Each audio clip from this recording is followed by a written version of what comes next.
I'm Tom, and I've been hired by Bram, Tom, and Kevin to work on to manage the equipment that we have in this lab. And so my talk will be about the title here. It's Let's Reimagine Ergonomics. And so in big there is written Flanders Make, because they gave us the funds for the equipment that's in the lab. Of course, my salary and the environment, the building, etc. has been provided by VUB. And so anyhow, there is a general email address. It's augmentx@flandersmake.be, or also just my personal email address. So okay, what's the story about? It's about the human-centric challenges in industry.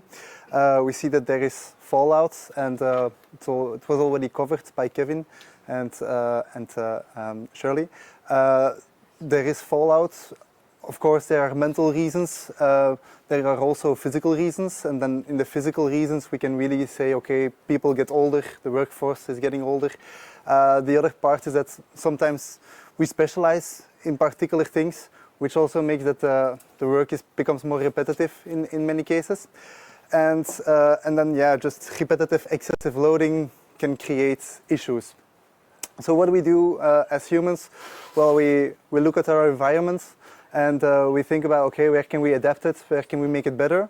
And this could again be with like support to help you, maybe a better PC to help you cognitively, or having better work instructions, also cognitive support, but also physical support, better tools, things to help you carry stuff. This is an example. This is a farmer. So we see actually in the industry 5.0, which is a very fancy term, we see that advances are more centered on human level, human-centric developments. And so exoskeletons are a typical example. This farmer invested a lot of money in making his whole business more ergonomic, so he has things that already carry the weight of these devices.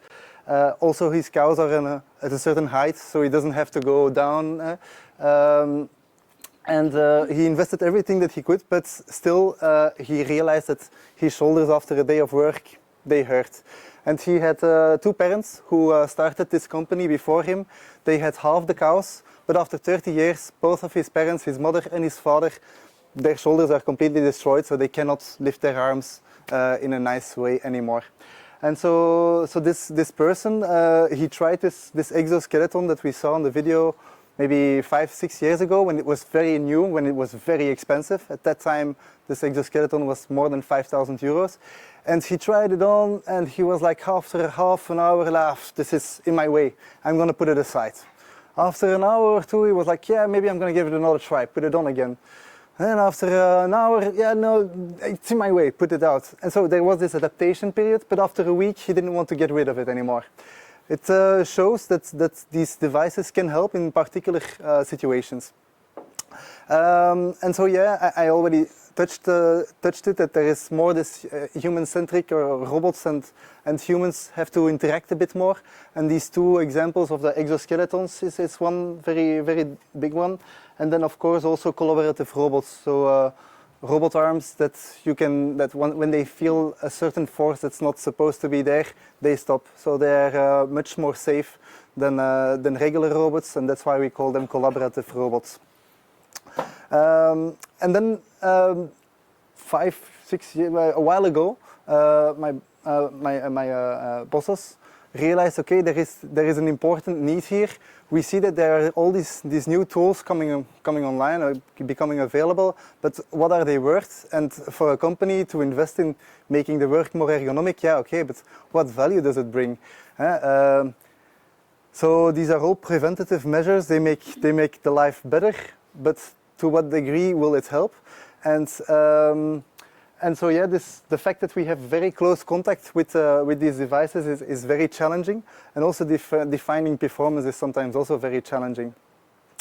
So this is probably not the most important slide, but so I think that for the industry it was important to have the ability already to accurately measure work on site, also to maybe accurately assess the effort to do some work. and a place to test and discover these new augmentation technologies, and a place to demonstrate maybe these technologies, to taste them, develop cobots demonstrators. Also a place where they can get unbiased knowledge. If you go and buy an exoskeleton from one provider, he will explain you how good they are and why they are the best. But the day after you go to another exoskeleton provider and he will again convince you that actually forget the previous one, buy this one because this one is the best. And at the end, after a week, you don't know. And then another thing that I already touched upon, like a standardization, like having a better, I touched about like, what is more performance. These tests should be standardized, so these are things. So what is AugmentX? I think AugmentX is like a new approach to look at work. It's also independent. We are based at the VUB, working for the VUB. We don't have any, we are not selling anything. We are driven also by a research mission. I think this is very important. My mother always said, like, you have to be happy with what you have, but also I think you need to want a bit more. And having a research vision brings this additional eagerness to push the boundaries of what we can do. What do we provide? Well, we provide an infrastructure with a bunch of augmentation devices. So cobots, exoskeletons, we have a nice collection of those. We also provide assessment infrastructure, so the necessary tools to determine if it's useful or not, or we try to determine it at least. And we provide this both to research partners, but also to industry partners. This slide is maybe not so important for us, but I will just say it. So AugmentX has two main feeds. One foot is here at the VUB with the research lab. So that's me, for instance. And then there is another very important lab, which is in Kortrijk. It's a bit more industrial than our lab. And then another thing that we also find very important is that you don't want to take away the environment of work. So it's important that you are able to measure at the client. And also, once you develop, for instance, a cobot or whatever, or if you have exoskeletons that you want the client to test, you also want to bring these technologies back to the client to demonstrate these technologies. So we want to measure at the client, maybe do some extra work in one of the two labs, and then actually bring it to the client back and look at it. And if necessary, maybe we do another loop and we optimize again the environment. So industrial services, yeah, this is basically what we really want to make sure that we are very proficient in. We want to be able to do this holistic assessment of work, where we measure motion, we measure forces and physiological signals. When I say this is an industrial service, but there is not one device that measures all these things.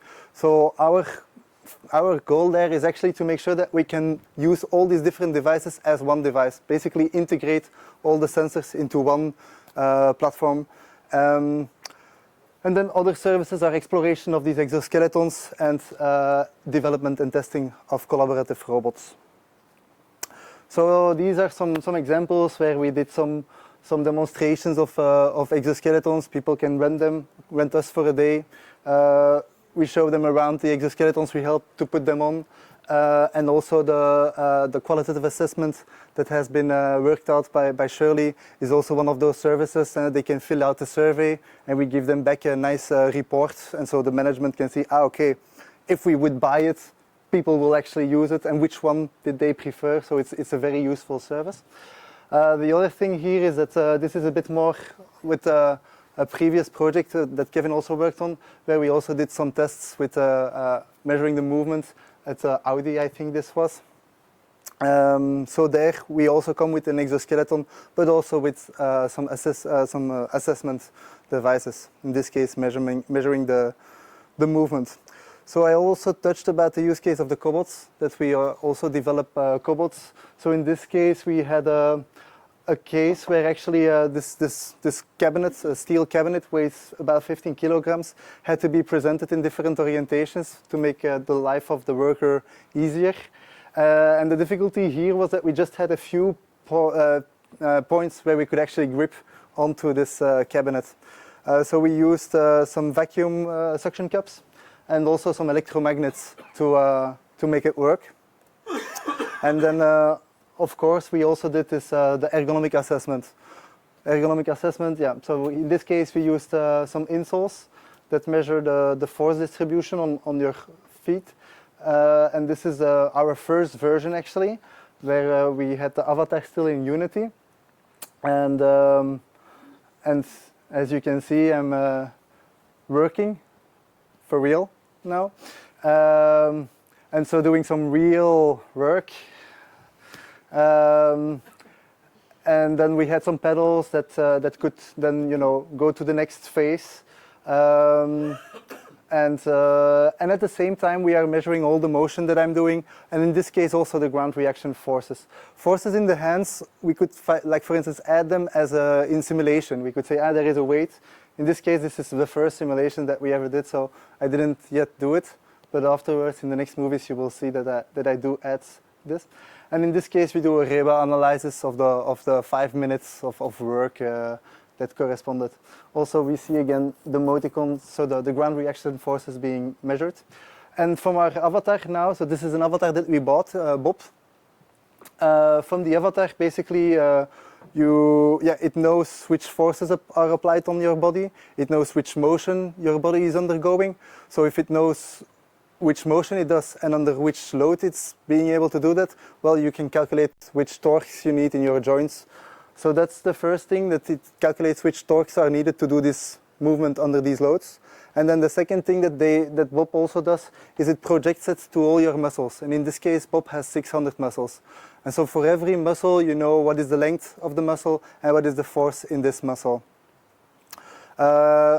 Also, you get knowledge on more insightful things, like for instance, this case is the shear force. You have the compressive force in your spine, but also you can get the shear force in your spine, which is also a very useful thing. Next step was to go and simulate exoskeletons.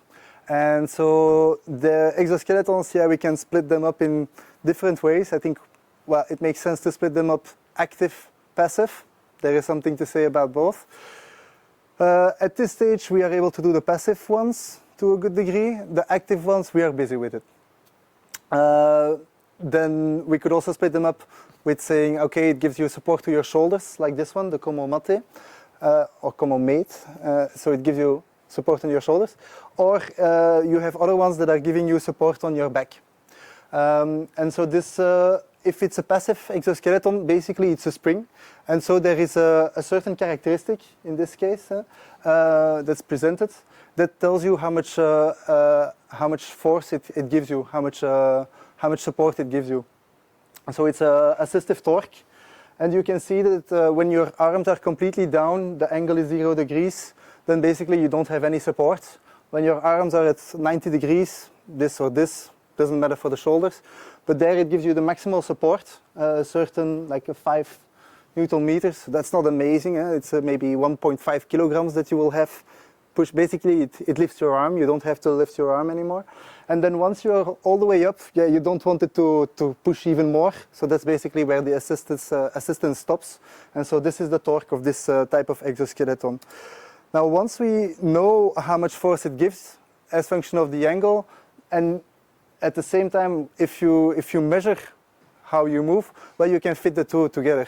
You can say, okay, depending on my angle, I want to know what is the force on my upper arm. And so this is what we do in this movie. So I'm doing a job on the bottom here, working above my head. And at the same time, for the exoskeleton, we add a force on the upper arm that goes upwards. We add an opposing force on the scapula. So actually this force looks like it's on your upper arm. Actually the force is on the scapula. And the combination of those two basically induces this torque on your joint. And we also see that then the comparison between these two bobs.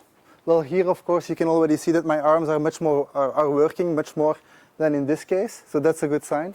Also we can see how much the torque is basically being reduced.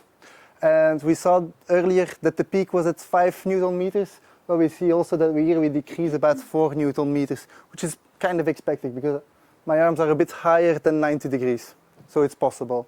So once we know, okay, this joint torque is being decreased, then also Bob projects it to your muscle groups. So in this case, there are 2 muscles in the shoulder that are creating this torque. and you can actually see the signature, you know, like this part and this part coming, being represented, and this wave there actually being represented as well.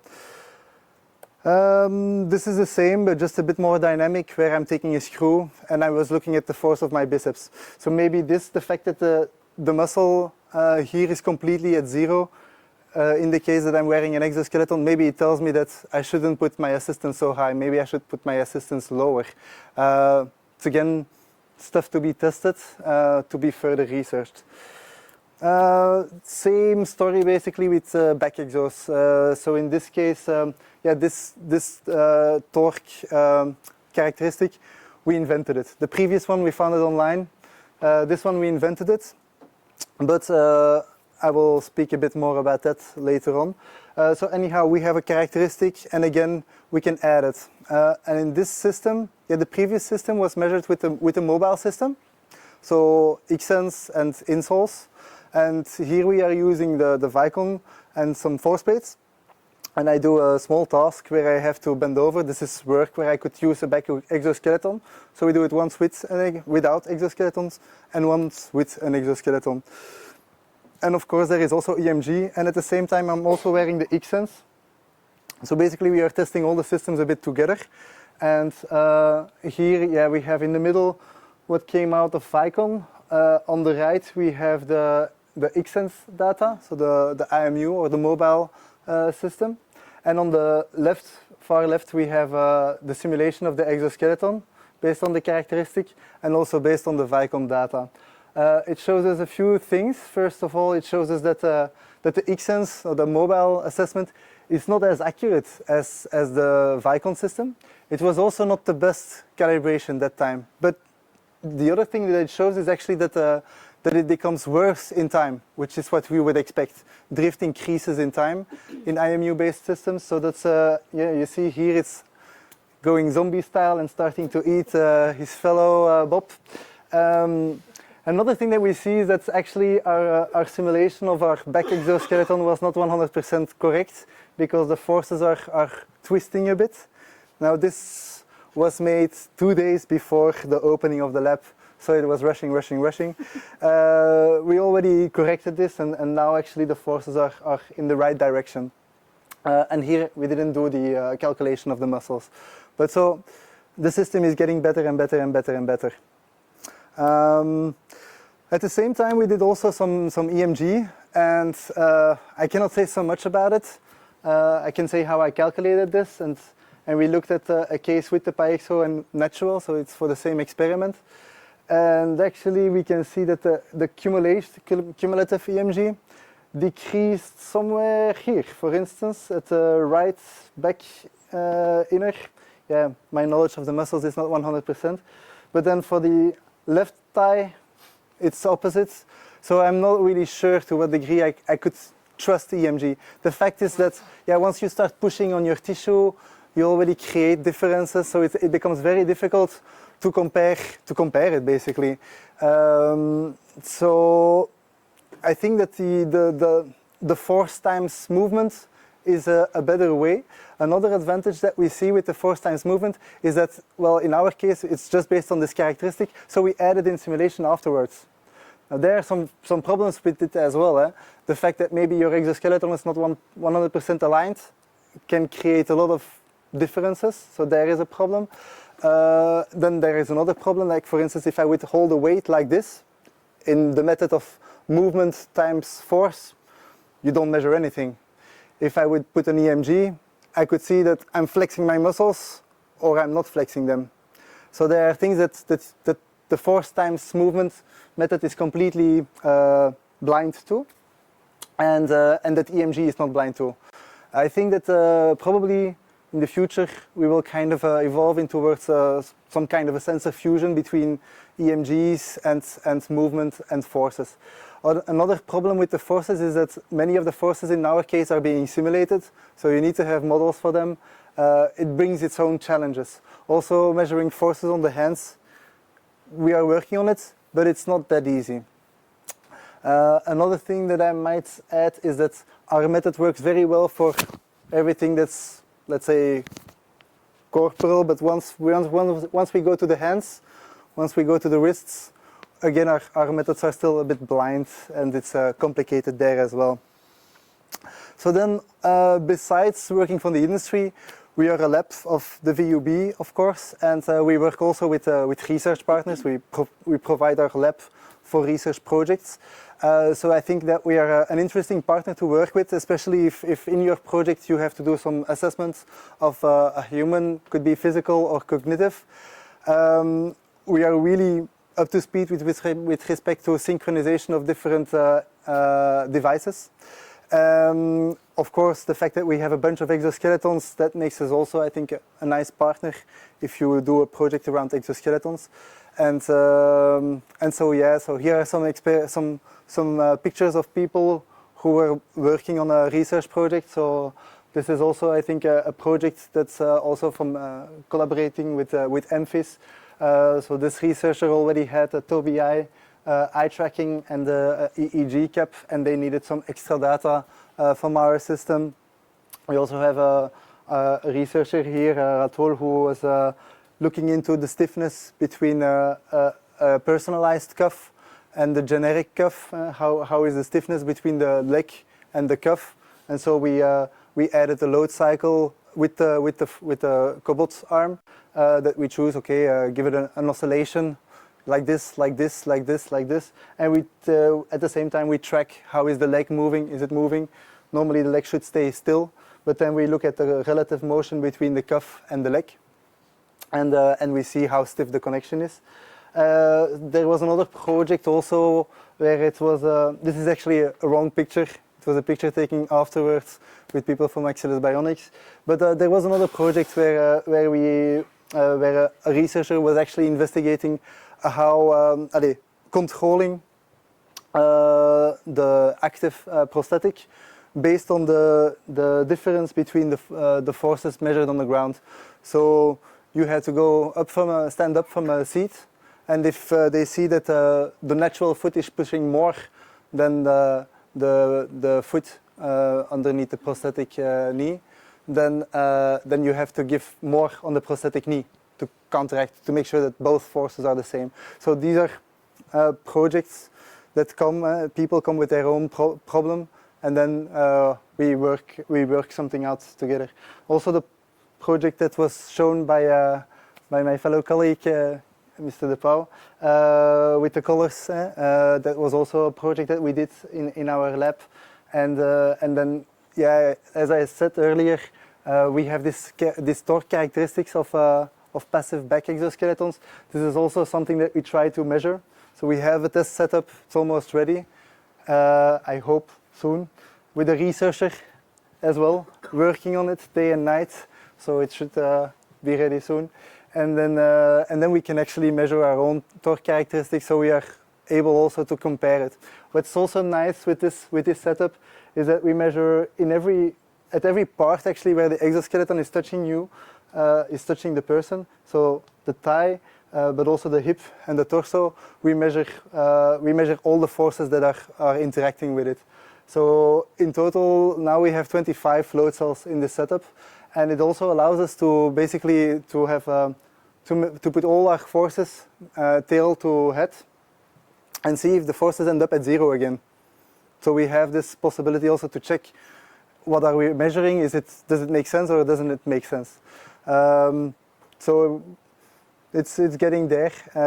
Yeah. Then there was another research project with a guy doing some stuff where basically he wanted to look at find back the position. So he's wearing X-Sense, and at the same time we are doing the measurements with the Vicon.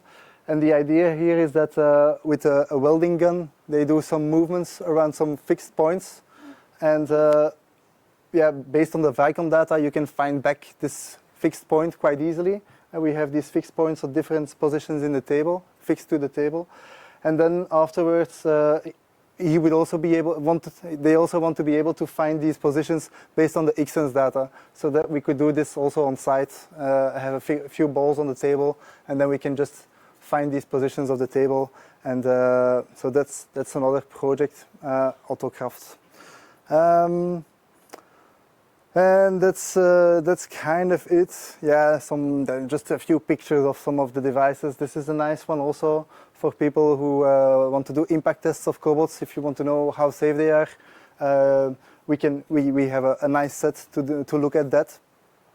Just some devices to develop cobot demonstrators. A nice collection of exoskeletons that we already have so far, and the idea is that we continue to buy the latest new ones, and we give them also we offer them to these companies or also for research projects. This is then more in the other lab, so we also have a big gantry there and some kind of flexible assembly cells, which is this part. And yeah, so that's also available. And this is a smart agile assembly lab. Basically, it's a big structure on which you can have there is an XY positioning system on it. And you could put an arcade system, for instance, so a projector and a tracker. And so you could be working on something and the projector would follow you, see what you are doing, and project some extra steps in the process so that you know what to do next. Mobile assessments, so I already told you that it's a very important thing. We have the Xsense in VUB, but we also have the TEA Ergo at Kortrijk. So it's kind of a similar device, basically based on IMUs. You can track how you move. TEA Ergo, I think, has a nice, they do everything. It's mini AugmentX. They do forces, they do heart rate, they do the whole thing. The problem is they do too much, and it doesn't work that well. The approach here was to work with Xsense for the motion, with Moticons for the ground reaction forces, with ErgoFed for the hands, with Equivital for the breasts. And then the other part was that we had to create our own LSL clients to synchronize it afterwards. So it's a different approach. With better materials, with better tools, better accuracy, but a bit more development time for us. But that's what we chose. Some other things to track a little bit.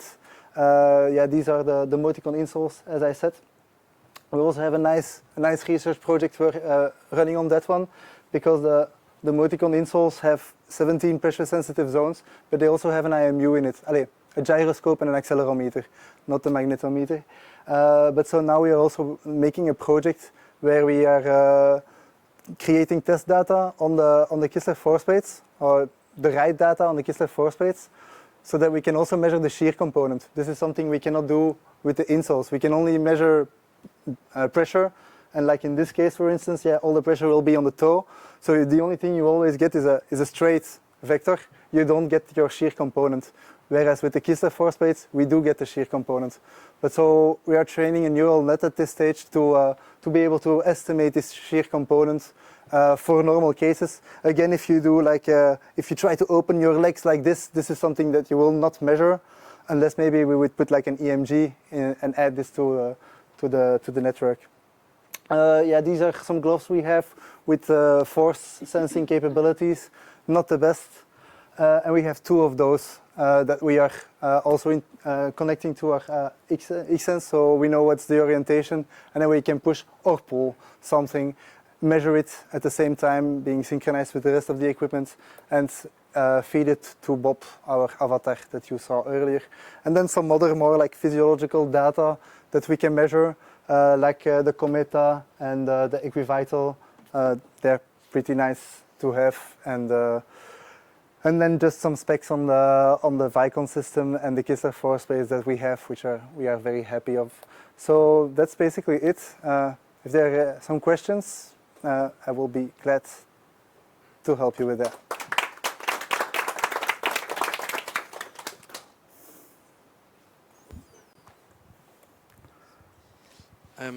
As Kevin also said, there's differences between the lab and the on-site exoskeleton use. Did you also discover that when you do, as I understood, tests with the clients at their spaces, big differences between the lab results and the client results? So I don't have so much lab results because I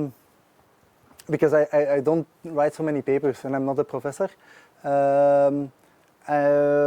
The only test that for me, the goal was to have the question or the request, the task that was given to me was to create this integrated infrastructure with the goal of measuring the effectiveness of exoskeletons. And yeah, I think with the capabilities and the time that we had, well, first of all, it's never finished. That's one of the things. But I think we succeeded quite well in that. And so I don't really have results to compare, and I didn't do similar tests at the clients than I did in our lab. But yeah, so I don't know what to answer on your question.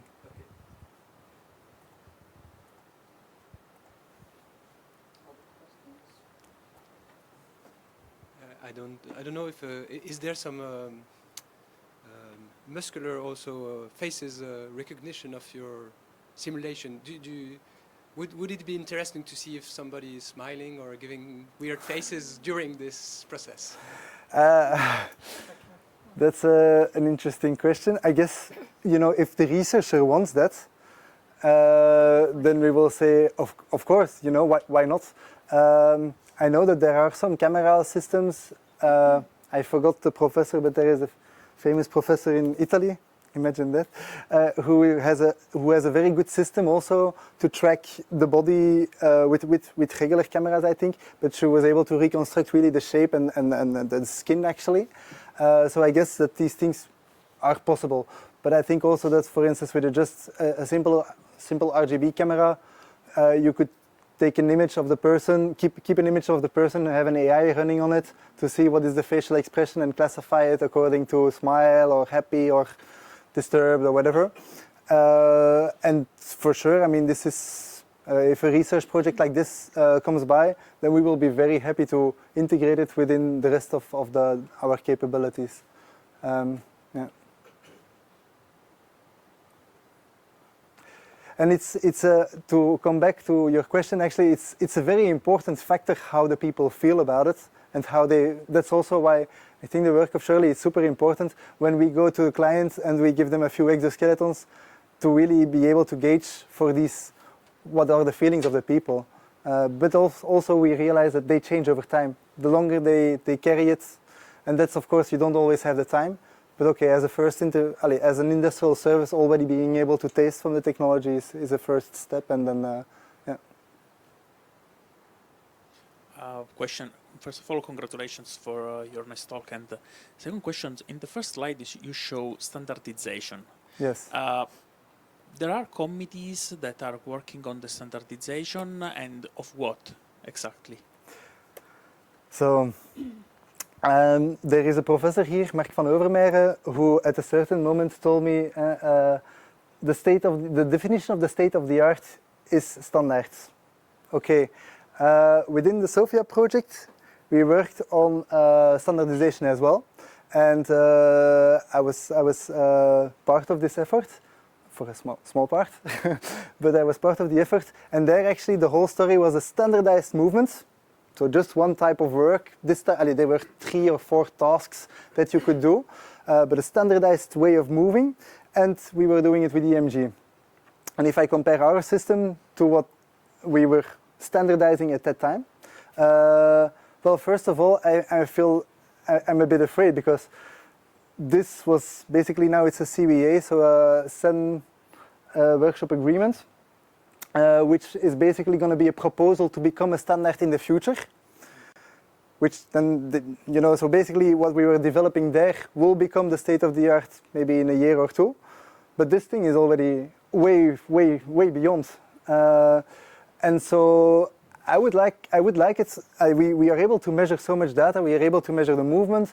We are able to measure the forces, etc., etc. So we are able to have a better understanding of how much work affects the body of a person, but where do we put what is acceptable and what are the limits? And I don't think that there are any standards for that yet. Today we have these Rebarula, but even those Rebarula standards, they are very good at saying if you are working like this the whole day, it's bad. If you are working like this the whole day, it's bad. But for instance, when I compare the work of, we have 2 big supermarkets. We have Deleuze, where people are sitting the whole day and doing a very ergonomic task. And we have Colruyt, where people are going around the chariot and then taking something there, and then they have to take some cigarettes. And but the fact that they do a very dynamic thing might be much better for their work. So just already integrating this time aspect into it, that's one thing. So I think that maybe a Rebarula could evolve into something like, you saw the chart, like good, little bad, little good, little, what does it mean, you know? I don't know. And so I think that maybe there will be an effort needed to be able to say, okay, dynamic work, what is it worth and what is acceptable, what is not acceptable. And then of course, yeah, if I stand like this, or if I stand like this with 50 kilograms around my neck, it's also a very big difference. So I think that's going to be also a next effort that should be done and standardized, so that ergonomicists know, like, okay, this is bad, or this is good. We don't know it. Allez, I don't know it. Some people. No, well, I'm happy that we are able to already shed light on the problem.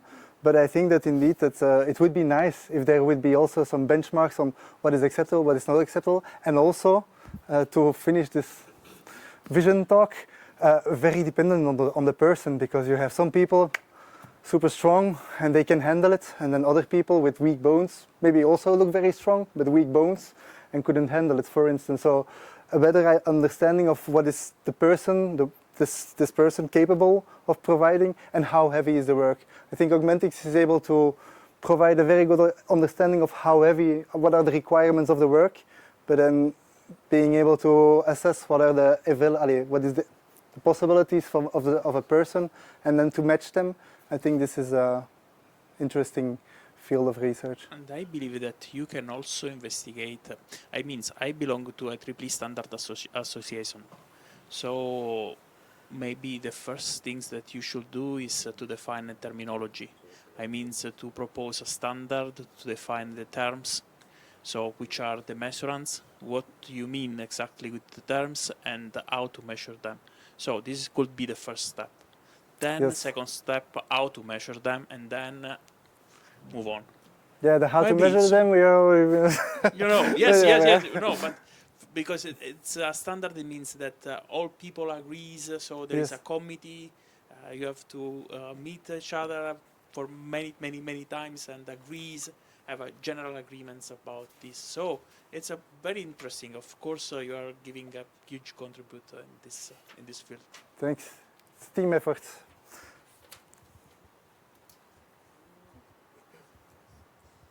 Maybe a bit expensive question, and it could be also Shirley or Kevin to maybe answer to this.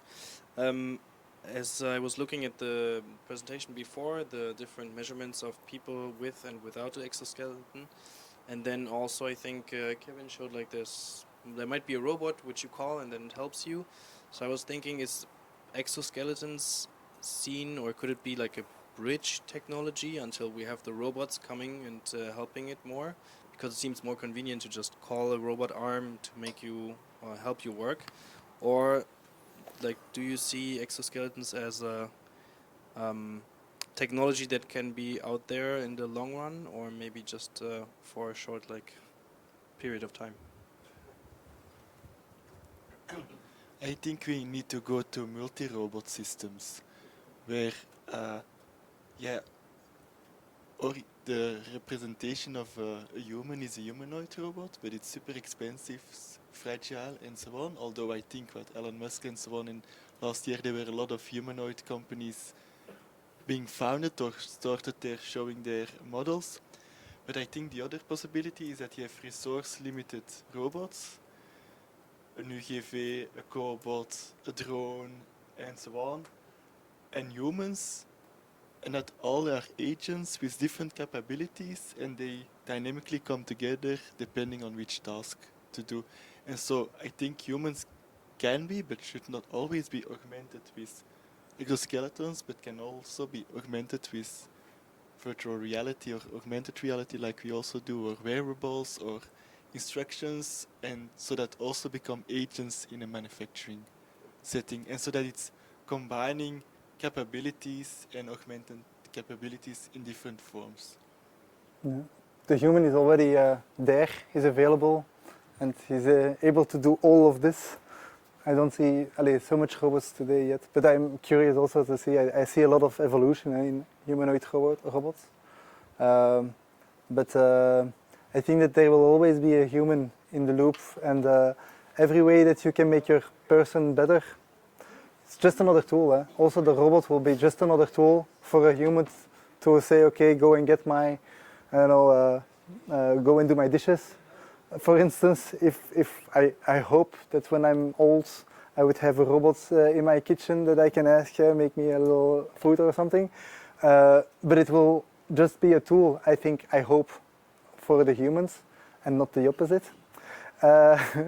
But so I do think that exoskeletons are just another way to augment you physically.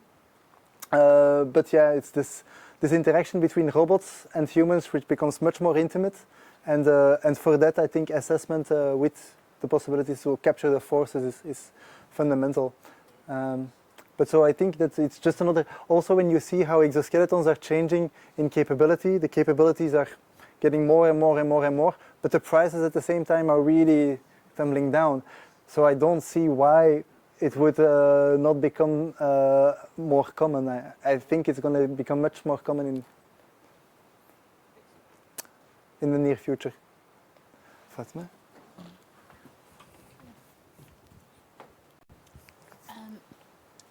Maybe from the perspective of sales and management, or from the industry point of view, people are using exoskeletons to lower the job of the muscle. But if you think from the other side, for example, if the reverse mechanism is used to make the muscle to work more, for example, for fitness purposes. Yeah. It will be interesting, right? So surely already explained that at work people might not like to use exoskeletons, but maybe in personal use it will be more charming for people to use certain exoskeletons that can be sold, I mean, even online for specific muscles to train and etc. To train your muscles. Yeah. For example, you wear a kind of specific or smaller exoskeleton that works with a reverse mechanism yes. to, for example, to give you more give force. your biceps, or for example, more power, so that you can work more efficiently.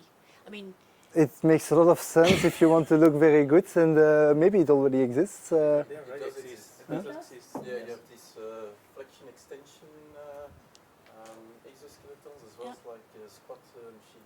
Okay. Yeah. I just checked quickly online, but I recently I just saw that there are some kind of wearable exoskeletons for your legs that can kind of help you while you are skiing, because I think the skiing is the toughest, for example, sport that I have ever tried. So, I mean, those kind of sports that can help to increase also the design and marketing. It's just a comment. I just would like to hear what you have thought. Kevin wants to say. That also exists. Which one? Which one? The skiing. The skiing. Yeah, I saw it on Amazon. So I just found out how there are some manufactured available for sale. So, Fatma, also to give you my opinion on this subject, I wonder if you could have, like, for instance, a cobot that induces movements, a bit like our Safer project, that you move the leg. And I wonder that if you would add, like, electric stimulation to your muscles. So I think that if you have these electric stimulation things that basically if you don't move your muscles, you know, they do tick, tick, tick, tick, tick, but you don't end up like Kevin. Sorry, I tried them on and it doesn't work so much. It's interesting because it keeps, for example, they did it in coma patients, and they use electrostimulation, and it keeps your neural system actually healthy. So when they wake up, they recover way faster. Whenever you don't get I've seen this in electrostimulation. intensive care. That they have actually done at the University of Hasselt, for example, together with the University of Maastricht. So it really helps. Yeah. But not indeed to get like. Not to get muscles, the hypertrophy not to get muscles strong, present there. But I wonder if, for instance, this type of device could help if you combine it with movement. If you would have like a robot doing your movement. So instead of the gym, imagine that you have a gym where you have like some exoskeletons and you have to just stand into it, and you have electrodes pushing, giving you extra stimulus, and you do the movement for you, and you can just relax. I don't know. It's also something pretty well, but you know, it could be sold to Hollywood. I mean, there are some people there who would be very happy, I think, with the. But yeah, something like this can maybe be developed in a project one day. But I don't know if there is a societal need for it though. It's very expensive, and it's maybe not gonna work. Okay. Then people have to put in the effort, unfortunately. So I have a question for you, but also for the other speakers that have spoken before in case.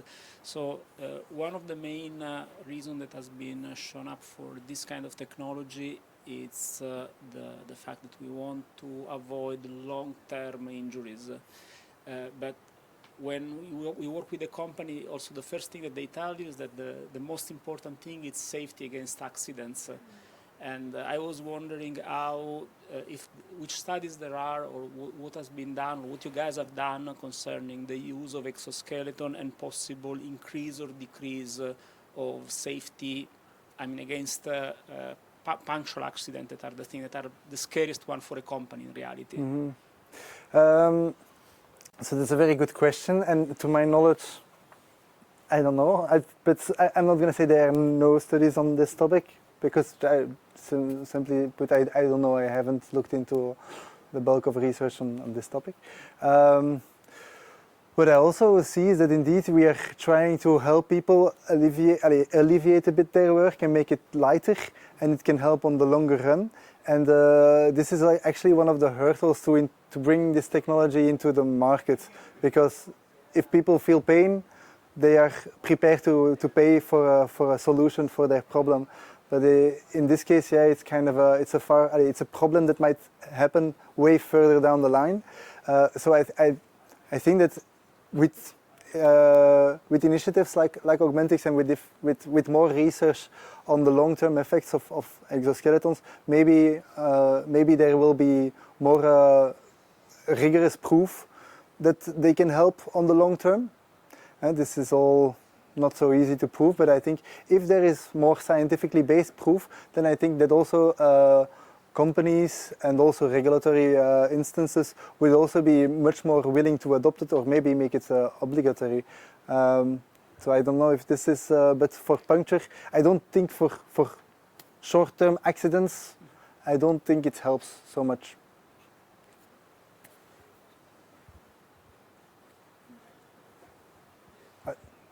I just had a question, since I saw that not too long ago, but we're talking about, for example, helping for rehabilitation or enhancing performances, but what about extending the human body in a way? For example, I'm just, thinking about Disney, who's creating an exoskeleton in order to create bigger structures that are movable.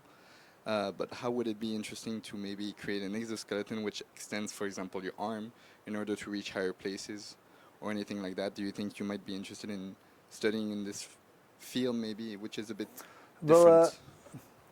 Well, I'm not selling any exoskeletons, so I'm not going to do that. But I think for sure that there nowadays I see also more exoskeletons for any type of thing. You've got an exoskeleton to hold a big camera. You have a Hilti exoskeleton. We just bought a Hilti exoskeleton. Hilti is a big name in construction. And now I saw a new Hilti exoskeleton, which is kind of a giraffe actually, so a big belt thingy, and then it has a big bow, and you can hang a weight here. If you have a huge drill, 20 kilograms, you can hold that. I'm sure that there are some exoskeletons that maybe extend your arms, or you just take a beam and you can do something, you know. But so I think exoskeletons will exist a bit in every type that you can imagine, and actually many more types that we cannot yet imagine. Now to add on that, indeed that's for the industry, but you also have it in care centers. You also have it in care centers where you have an extended arm to take like a glass from a shelf, for example, to help elderly individuals living independent from others. So that already is available. It already exists.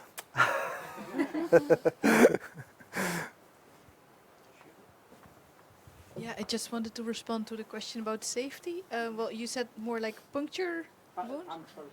Yeah. In the sense, the classical accident, you put your hand in a machine and the machine cuts your hand. Ah, yeah. So, well, I think based on my own experience with putting exoskeletons on people and on myself, is that if you're not careful, you can get your fingers or part of your skin stuck in between the exoskeleton. And in the literature that I've read and the focus group that I did, people were saying, okay, maybe there is an increased risk of falling. What if, and they were also concerned about, well, catch and snag risks. So if you get stuck into something, but I think they've not been used that often yet to have led to injuries. Because if you read about injuries and robots, you can already find numbers like this many people die per year as a result of robot accident. But for exoskeletons, I have not seen anything yet on there. So I'm not ruling out that it didn't happen. But I think it's just the technology is too new, I think. Yeah, that was actually one of the things, because in many industry, one of the nightmare is some part of your body get caught by a rotating machine and very bad things happen. So really, and also I had a curiosity with respect to the previous speaker, because there was also this correlation with the cognitive load that usually is associated to accidents.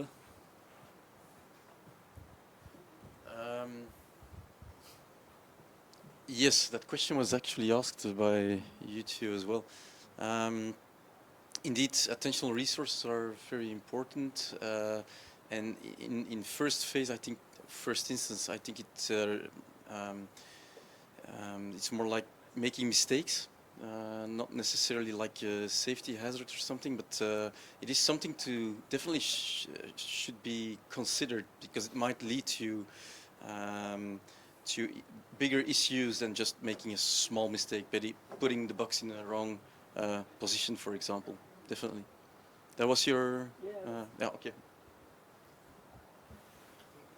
Last question. Oh, okay. I have a short... just a short question. Right. Is it on? Yes, it's on. Right, you mentioned punctual wounds, and as a former wound care nurse, I'm quite concerned with pressure ulcers. Pressure ulcers is when you have a continuous force, so you see it a lot in elderlies that lie in bed.